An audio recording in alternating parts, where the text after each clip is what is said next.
Hello, everyone, and welcome back to English Comfort Zone. Hi, everyone. We're really happy you're here with us today. If you're new here, feel free to like this video and subscribe to the channel. It really helps us share more English conversations with you. I'm Anna. And I'm Leo. So what are we talking about today? Today, we're talking about a very big topic. It's a skill, and it's a skill that I think everyone needs. We're talking about how to keep a conversation going. Oh, this is so important. I think a lot of people are, a little afraid of this. They're afraid of the silence. Yes, the awkward silence. You know that feeling? You're talking to someone, maybe at work or a neighbor. Yeah. You talk for maybe a minute, and then nothing. It's just, you look at them, they look at you look at the floor.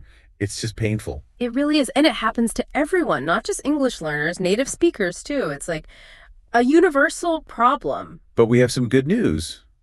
We have a solution. Or, well, a few solutions. Yes, we've looked at advice from language experts and even psychologists. And our mission for this deep dive is to find simple tools. We want to give you a kind of toolbox full of tricks you can use to stop that silence. Exactly. We want to make small talk easy. We want it to be fun, not scary. Okay, so let's start. Section 1. This is all about the beginning. It's about reacting. I read this really interesting article. It said the biggest mistake people make happens before they even speak. Oh, so when they're listening. Exactly. The mistake is just waiting for your turn to speak. Right. You're not really listening. You're just planning your next sentence. Yes. You're thinking, what am I going to say next? Is my grammar okay? I do that. And when you do that, the other person can feel it. They can tell you're not really connected to the conversation. So what's the first step? What should we do instead? You just have to react.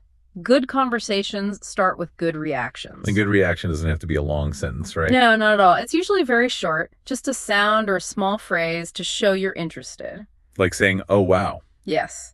Or really. Or no way. I like, no way. Me too. So if I say, I just bought a new car. No way. See? It just feels good. It makes me want to tell you more. It's like fuel for the conversation. But what happens if your mind is just empty? You react, but you have no idea what to say next. Ah, the blank brain. Yeah.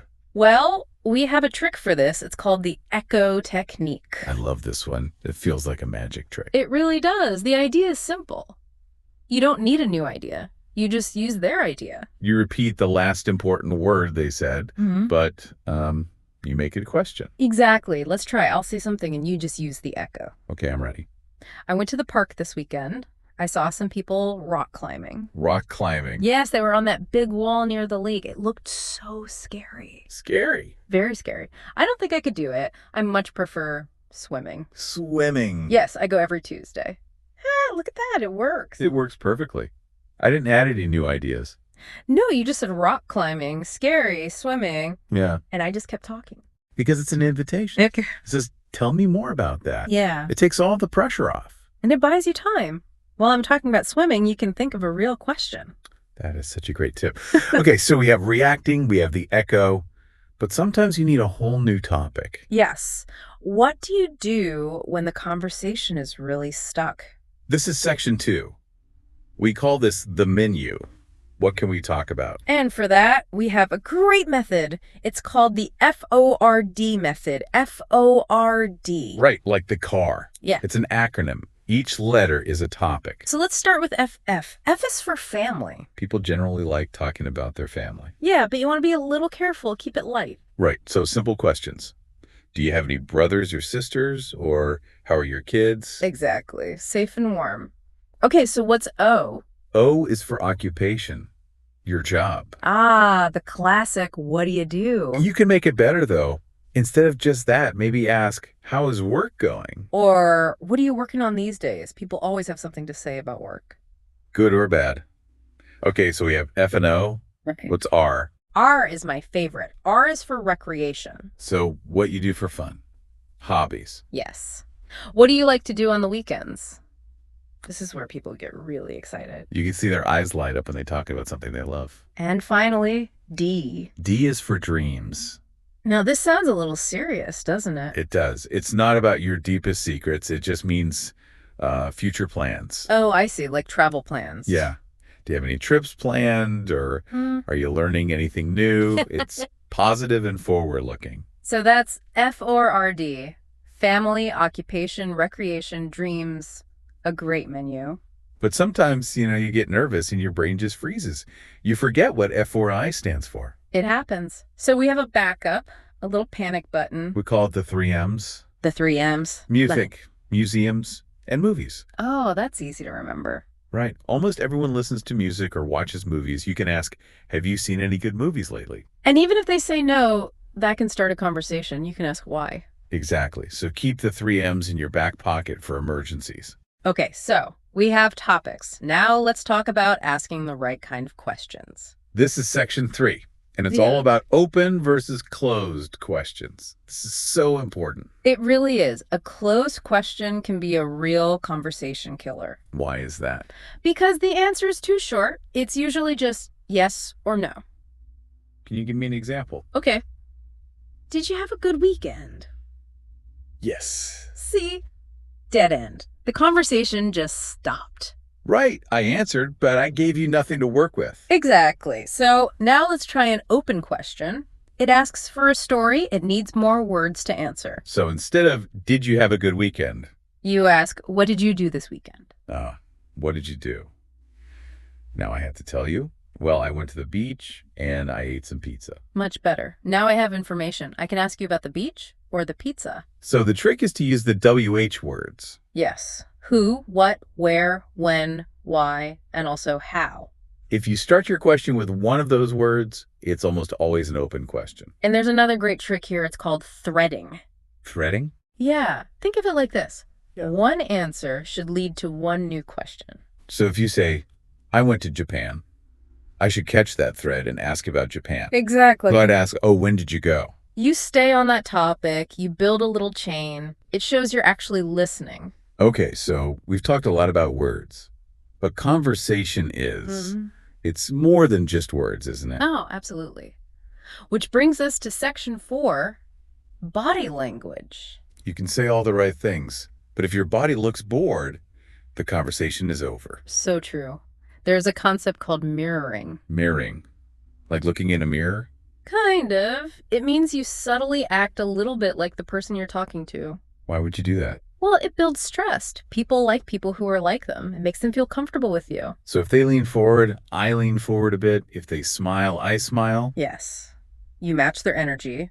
But, and this is important, you have to be careful. Don't be a robot. All right. Don't be a robot. If I touch my hair, you don't immediately touch your hair. That's just weird.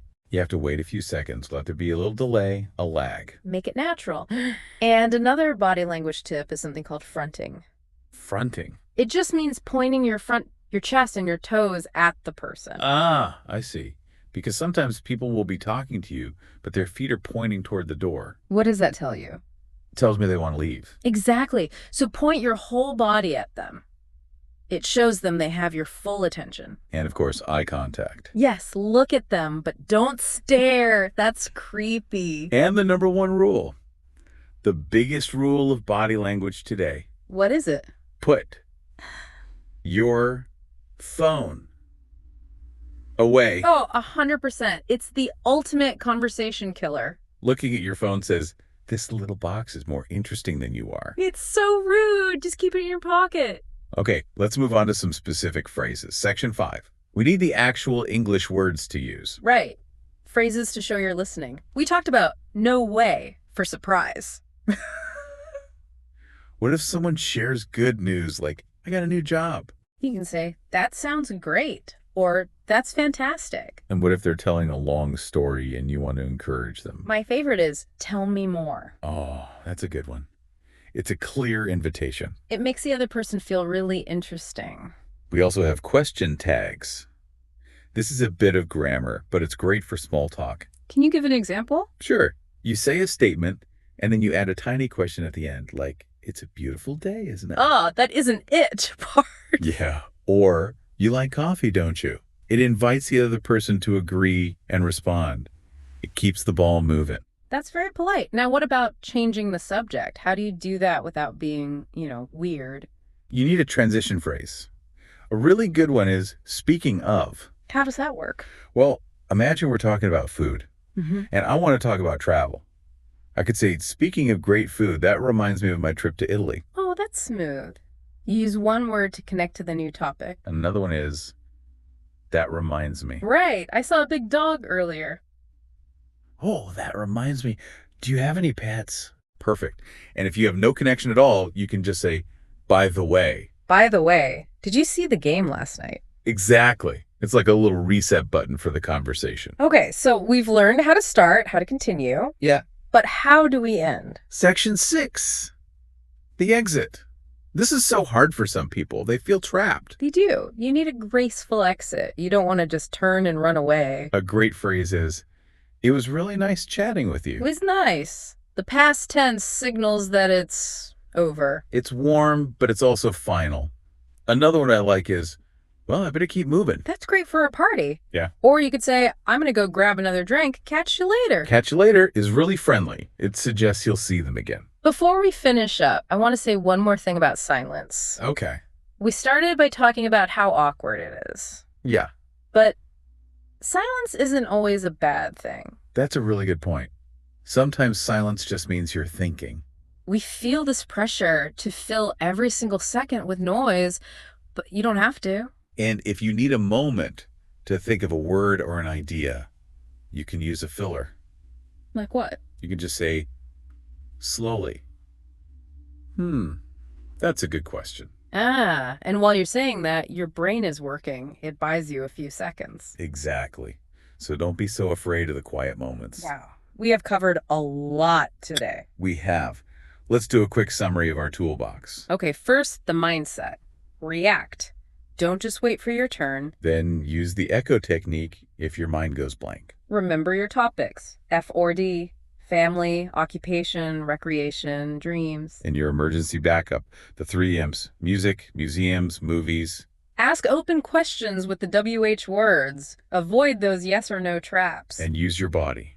Mirror the other person, point your toes at them, and please hide your phone. And finally, know how to leave politely. It was nice chatting with you. That's a really full set of skills. It is, but you can't learn this just from listening to us. No, this is a skill you have to practice. It's like a muscle. You have to actually go out and do it. But start small. You don't need to go to a huge party. Right. Just talk to the person at the coffee shop. Talk to your neighbor for 1 minute. Maybe just try one thing from today. Just try the echo technique once and see what happens. I think you'll be surprised. People really love to feel heard. They do. It doesn't have to be a perfect conversation. It just has to be a friendly one. We hope this helps you feel more confident and ready to have great conversations. Thanks for joining us in the comfort zone. See you next time. Bye.